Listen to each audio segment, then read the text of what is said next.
A veteran mason with 30 years of experience accepts the job of his lifetime, renovating the mansion of the most influential politician in the region. What he discovered in the underground levels of this property changed his life forever and put him in mortal danger. This is a story of courage, betrayal, and secrets that powerful people would do anything to hide. Leave in the comments. Would you have the courage to denounce something like this, knowing that your family would be at risk? Chapter 1. João Martinez had calloused hands that told the story of 3 decades building dreams for others. At 52 years old, he was the kind of mason that contractors called when they needed perfection. His weathered face bore the marks of countless hours under the scorching sun, and his reputation in the construction world was unshakable. Living in a modest house on the outskirts of the city with his wife Maria and their 3 children, João had always been a man of simple principles. Work hard, provide for your family, and mind your own business. These rules had served him well throughout his career, keeping him employed even during the worst economic downturns. It was a Tuesday morning in March when João received the phone call that would change everything. The voice on the other end belonged to Roberto Silva, a construction foreman known for handling only the most exclusive projects in the region. "João, I have an opportunity that could set you up for the next 5 years," Roberto said, his voice carrying an unusual tension. "But I need to know if you can keep your mouth shut and follow orders without asking questions." The job was a complete renovation of the mansion belonging to Senator Augusto Morales, the most powerful politician in the state. The pay was extraordinary, 3 times what João usually earned for similar work. But there were conditions that made him uneasy from the start.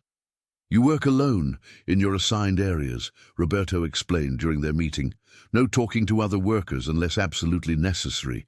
No taking photos, no discussing what you see inside the house with anyone, ever. And most importantly, if you see something that doesn't concern your work, you pretend you didn't see it." João's wife Maria was immediately suspicious when he told her about the job. "Since when do legitimate construction jobs come with these kinds of restrictions?" she asked, folding laundry in their small living room. "And why pay so much for what sounds like regular masonry work?" But with their youngest daughter starting university next year and medical bills piling up from Maria's recent surgery, João couldn't afford to turn down the opportunity. Against his wife's better judgment, he accepted the position. His first day at the mansion revealed the true scale of what he was dealing with. The property sprawled across several acres, surrounded by walls that seemed more suited to a fortress than a family home. Armed security guards patrolled the perimeter, and surveillance cameras monitored every angle of the estate. The mansion itself was a monument to excess, with marble floors imported from distant quarries, gold fixtures that probably cost more than João's annual salary, and artwork that belonged in museums. But it was the atmosphere that unsettled him most. Despite its luxury, the house felt cold and unwelcoming, as if the very walls harbored dark secrets. João's assignment was to repair and reinforce several areas of the basement and ground floor where water damage had compromised the structure. It seemed straightforward enough, but even on that first day, he noticed things that didn't add up. Why did a basement need reinforced steel doors? Why were there so many electrical cables running to areas that supposedly had no power requirements? The other workers moved through the mansion like ghosts, avoiding eye contact and speaking only when necessary. During lunch break, João attempted to strike up a conversation with an electrician working nearby. "Strange place, isn't it?" João said casually. The electrician looked around nervously before responding. "Brother, my advice is to do your job, collect your pay, and forget everything you see here. Some secrets are worth more than our lives." That evening, João returned home with a growing sense of unease. His 13-year-old son, Carlos, noticed his father's troubled expression over dinner. "Dad, you look worried. Is everything okay at the new job?" João forced a smile. Just tired, son. It's a big project, that's all. But as he lay in bed that night, staring at the ceiling, João couldn't shake the feeling that he had entered something far more dangerous than a simple renovation job. The electrician's words echoed in his mind. Some secrets are worth more than our lives. Little did João know that within days he would discover just how true those words were. Chapter 2. As the days passed, João began to understand the true nature of the household he was working in. Senator Morales was rarely seen during daylight hours, but when he appeared, the entire atmosphere of the mansion shifted. Staff members would suddenly become more alert, speaking in hushed tones and moving with nervous efficiency. The senator was a man in his early 60s, impeccably dressed, but with eyes that seemed to calculate the value of everything and everyone around him.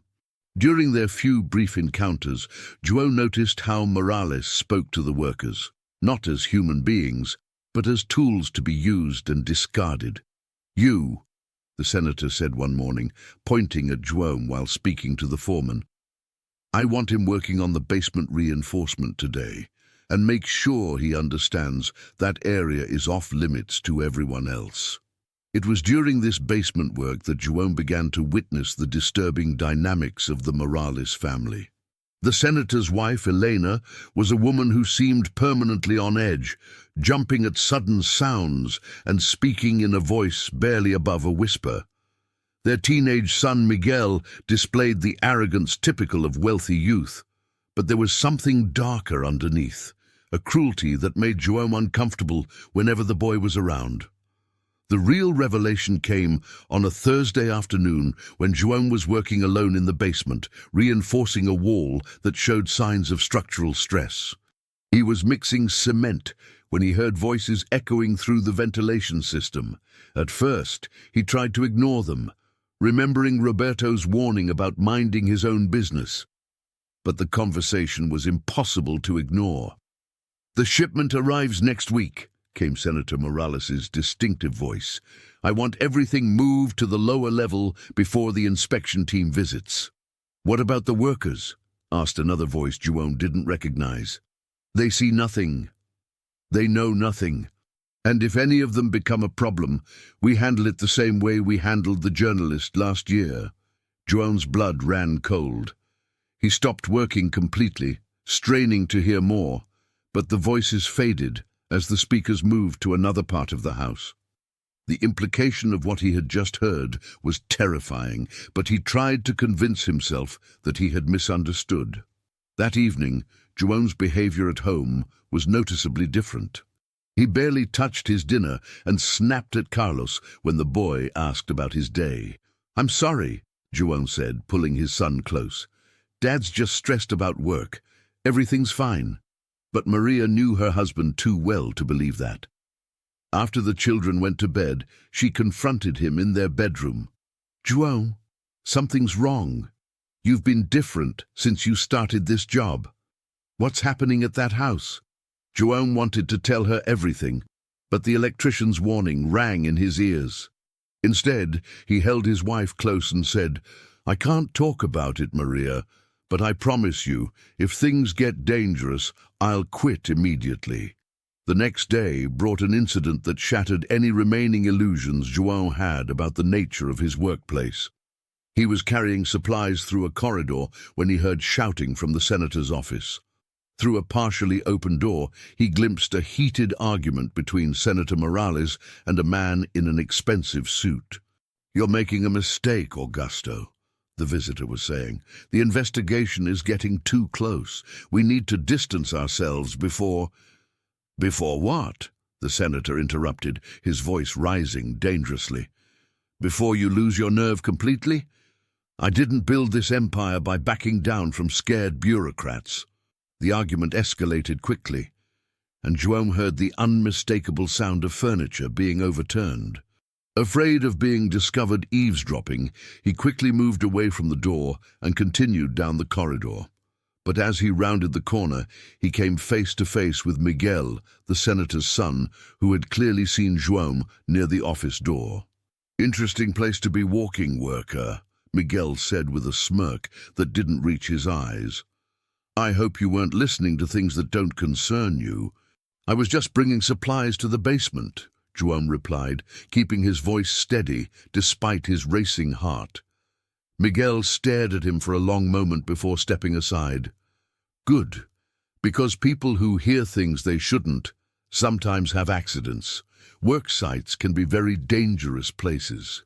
That afternoon, while working alone in the basement, João discovered something that would change everything. He was removing damaged plaster from a section of wall when his hammer broke through into a hollow space behind it. What he initially thought was just poor construction revealed itself to be something much more significant. Behind the wall was a small opening, barely large enough for a person to crawl through. And from that opening came a faint current of air, suggesting it led to a larger space beyond. Every instinct told João to repair the hole and pretend he had found nothing. But curiosity and a growing sense that something terrible was happening in this house compelled him to investigate further. After ensuring he was alone, João carefully enlarged the opening just enough to shine his flashlight through. What he saw on the other side made his hands shake. The light revealed a corridor he hadn't known existed, leading deeper into the underground structure of the mansion. And along the walls of this hidden passage, he could see electrical cables, security equipment, and what appeared to be ventilation systems far more sophisticated than anything a private residence would require. João quickly sealed the opening and finished his work for the day, but his mind was racing. What was the purpose of this hidden area? Why had it been concealed behind a false wall? And most importantly, what would happen to him if anyone discovered what he had found? As he prepared to leave the mansion that evening, João noticed something that made his blood run cold. Senator Morales was standing at an upper-floor window, looking directly down at him with an expression of cold calculation. The senator raised his hand in what might have been a wave, but to João it felt more like a warning. "What do you think about what we've seen so far? Leave your opinion in the comments about João's situation and what you believe he should do next." Chapter 3. João spent a sleepless night wrestling with his conscience. The discovery of the hidden passage had confirmed his worst fears about the senator's mansion, but he was trapped between his moral obligation to investigate further and his responsibility to protect his family. Maria found him sitting at the kitchen table at dawn, staring at his coffee cup with red-rimmed eyes. "You didn't sleep at all, did you?" she said, placing a gentle hand on his shoulder. "Maria, if I tell you something, do you promise to trust me no matter how crazy it sounds?" She nodded, sitting down across from him. "I think I've stumbled into something very dangerous at this job. Something that could hurt our family if I'm not careful." Maria's face paled. "Then quit. Today, we'll figure out the money somehow." "It's not that simple anymore," João said quietly. "I've seen things, heard things. If I just walk away now, they might think I'm a threat anyway."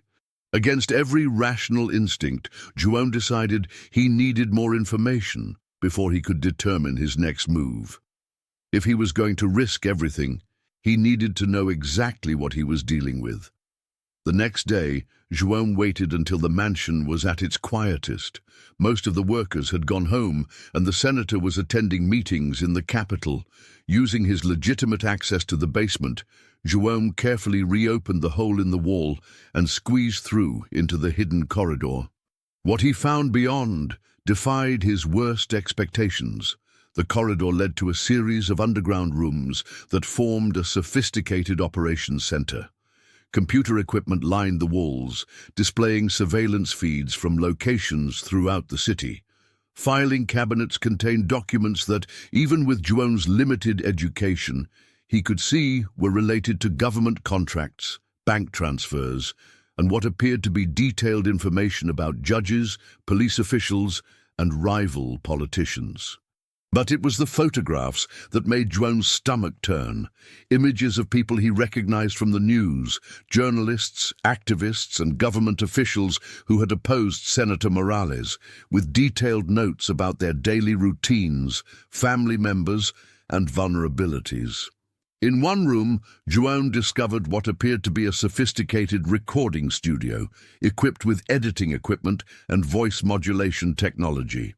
Scattered scripts on a nearby desk contained transcripts of conversations that had supposedly taken place between the senator's political opponents, but the timestamps and editing marks suggested they were fabricated.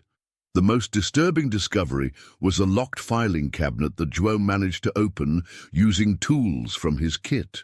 Inside were medical files, death certificates, and what appeared to be payment records to various individuals whose services were described only by code numbers. As Joan photographed these documents with his phone, his hands trembling with fear and adrenaline, he heard footsteps in the corridor above. Someone had entered the basement. Quickly but quietly, Joan gathered the papers and returned them to their original positions. He squeezed back through the opening and had just finished covering it with plaster when he heard the basement door open. "João, are you down there?" called Roberto, the foreman. "Yes, just finishing up the wall repair," João replied, fighting to keep his voice steady. Roberto descended the stairs, looking around the basement with suspicious eyes.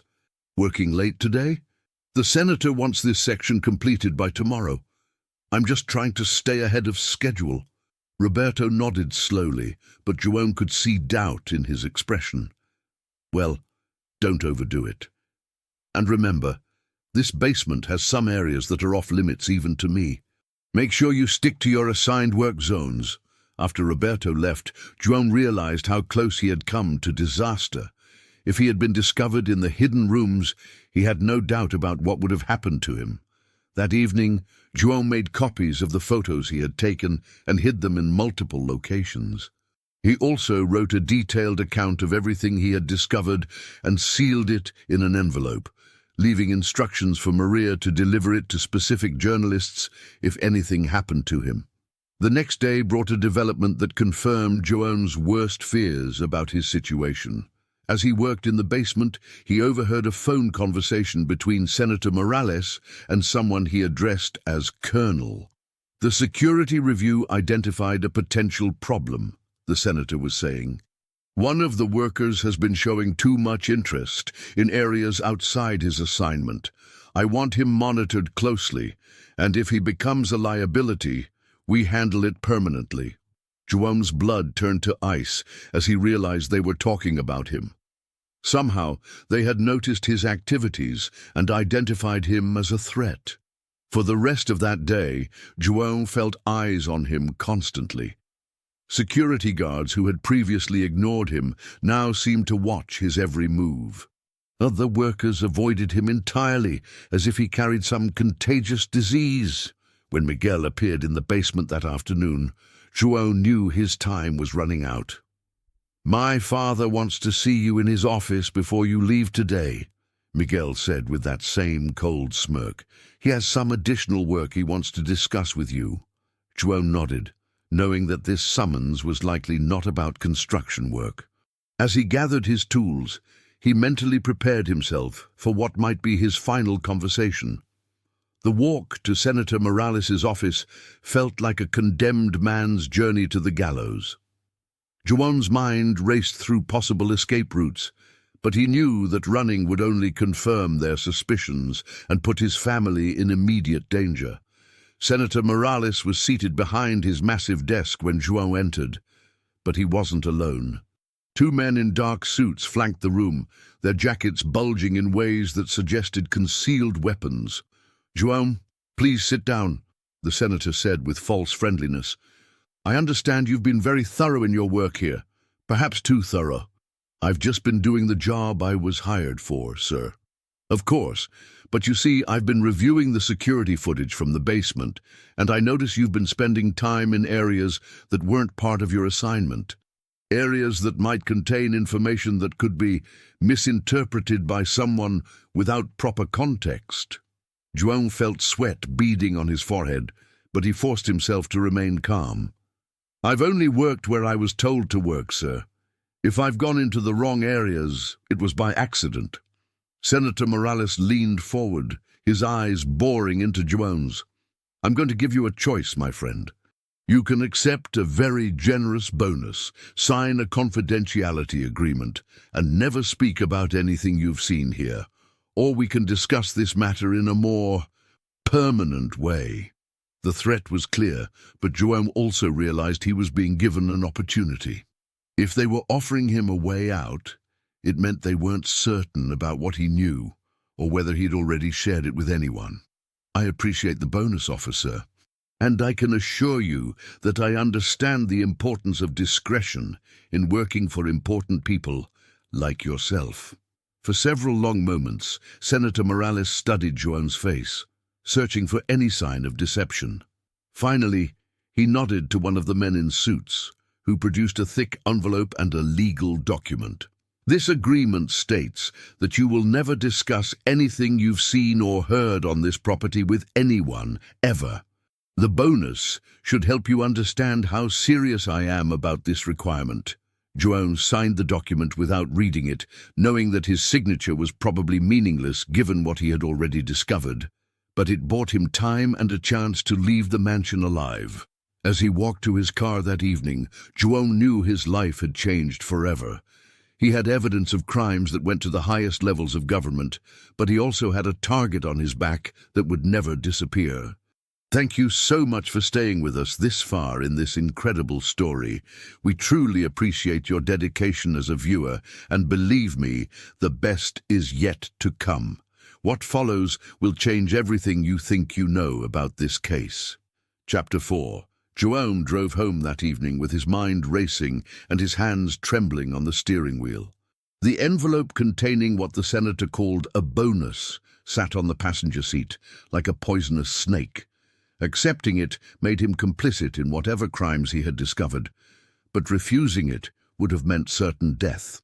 When he arrived home, Maria took one look at his face and immediately knew something catastrophic had happened. "Pack a bag for you and the children," João told her quietly. "We're going to visit your sister this weekend, and we're leaving tonight." "João, what's happening? You're scaring me!" Instead of answering, João showed her the photos on his phone and the copies of documents he had hidden in their bedroom.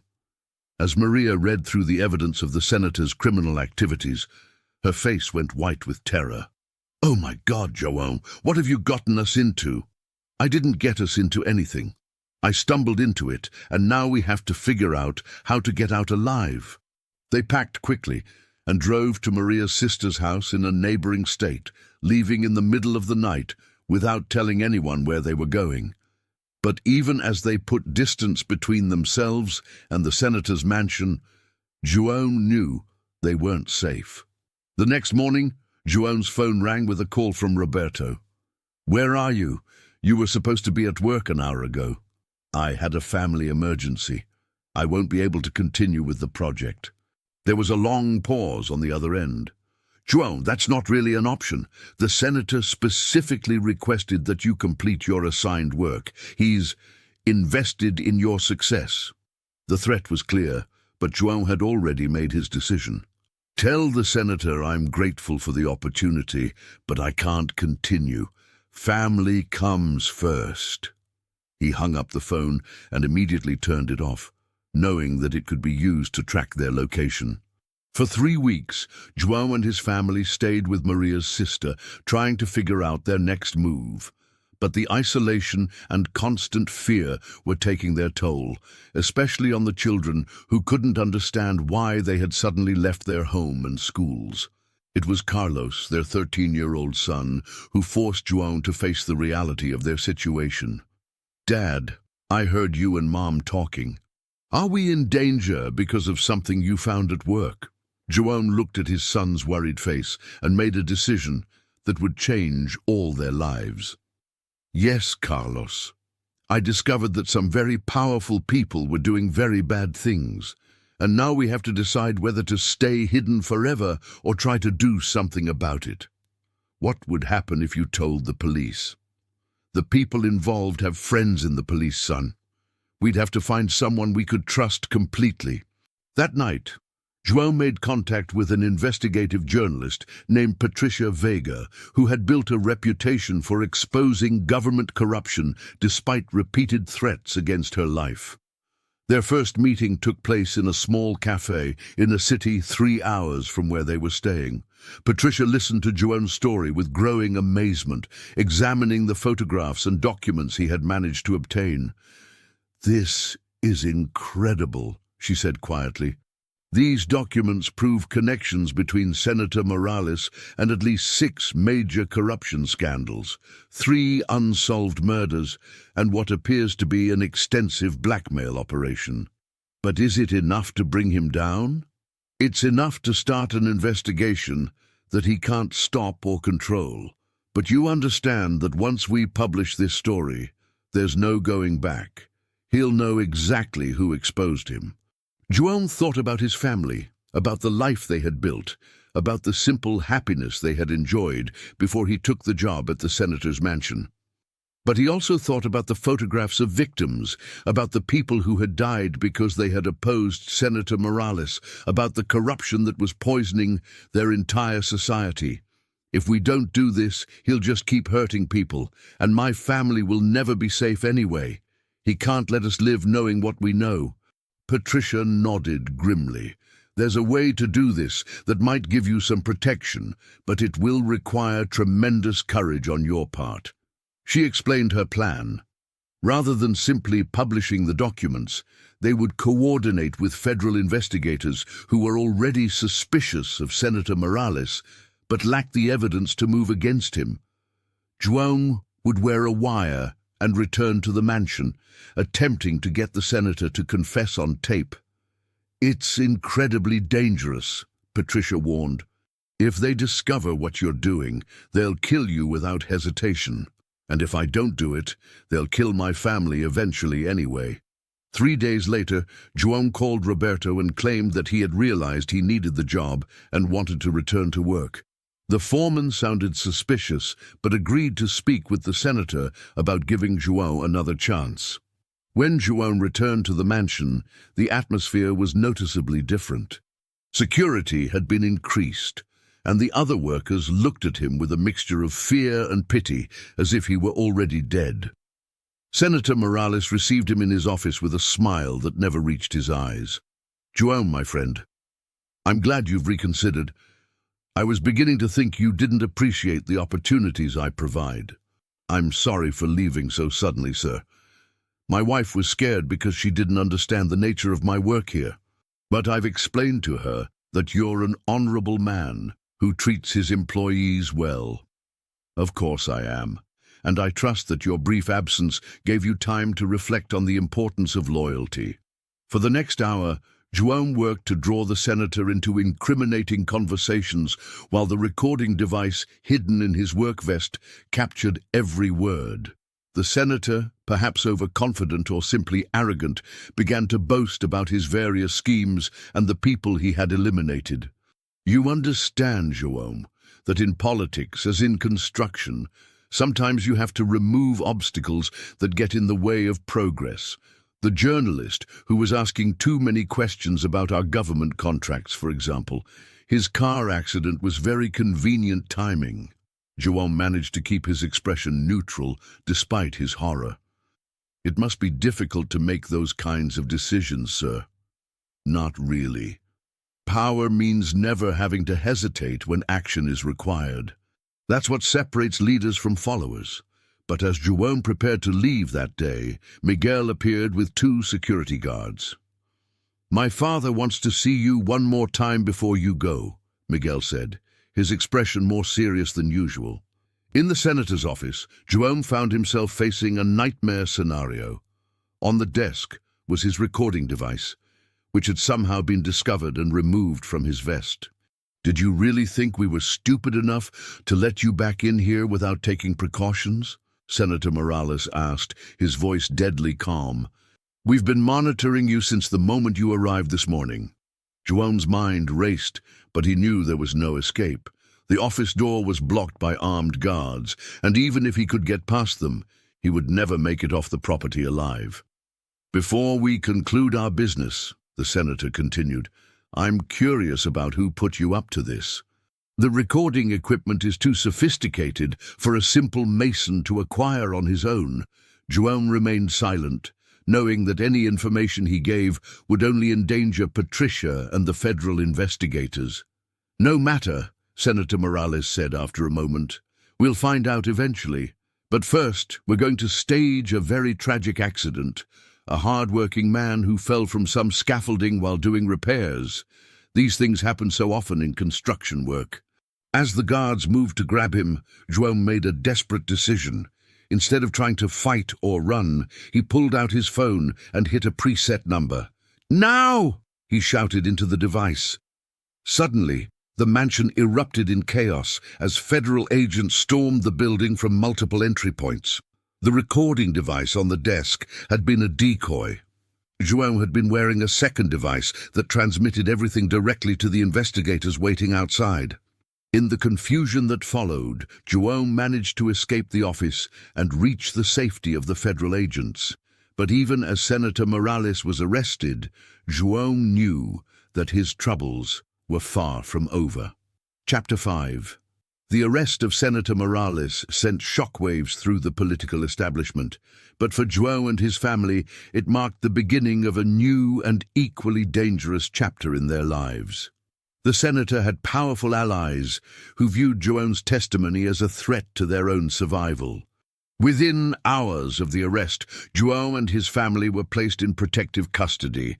Their modest home was firebombed that same night, destroying everything they had worked for over the years.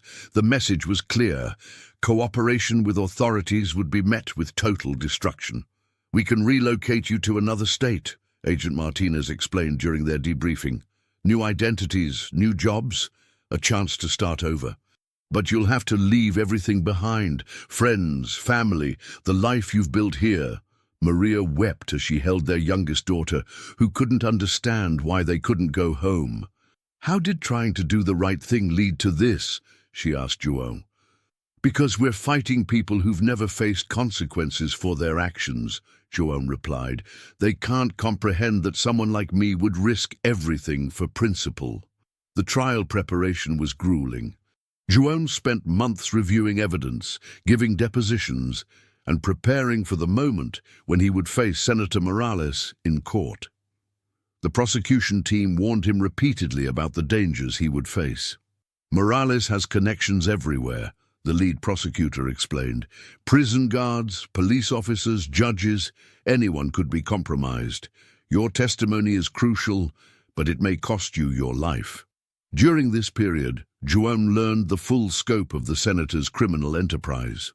The documents and recordings had revealed connections to drug trafficking, arms dealing, and a sophisticated network of corruption that reached into the highest levels of government. At least 12 people who had opposed or threatened to expose the senator had died under suspicious circumstances over the past 5 years. The most shocking revelation came when investigators discovered that the senator's mansion had been just one node in a network of similar facilities operated by corrupt officials throughout the country. The underground complex João had stumbled upon was part of a coordinated system of surveillance, blackmail, and elimination that had operated for decades. When the trial finally began, João found himself face to face with Senator Morales for the first time since that terrifying day in the office.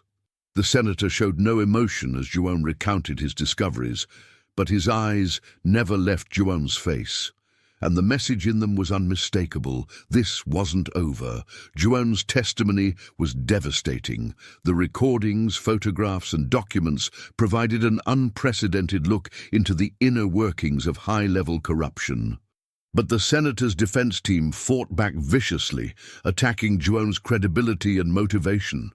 "This man broke into private areas of my client's home," the defense attorney argued. "He violated his employment agreement, committed burglary, and is now trying to profit from his criminal actions by selling his story to journalists." The trial lasted 6 months, during which João and his family lived in constant fear. 3 potential witnesses died under suspicious circumstances before they could testify.